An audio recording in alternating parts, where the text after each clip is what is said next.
Так, всім доброго дня. Значить, сьогодні у нас Peugeot Expert.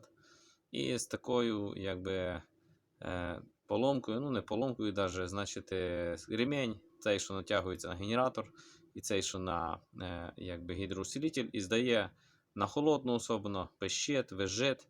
Коли машина прогрівається, вже більш-менш нормально.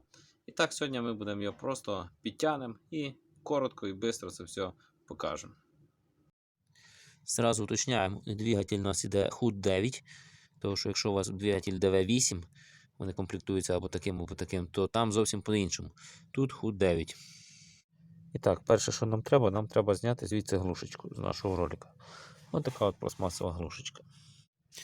Далі, там, де у нас була глушечка, вставляємо, значить, отак от торез на 40, там є всередині болт, його розкручуємо і послабляємо. Не до кінця, а тільки послабляємо. Далі от спускаємося в яму, от саме наш ролик. І отут от знизу ще теж є один болтик. От я надів на нього ключ на 13, його також послабляємо. Ну і тепер непосредственно от болт, яким ми будемо регулювати наше натяження.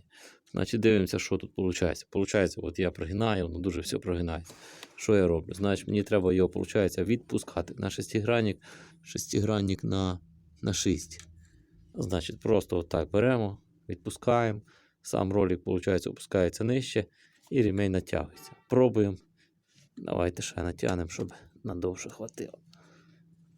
Отак, пару оборотів зробили, попробували. Підтягнули ще.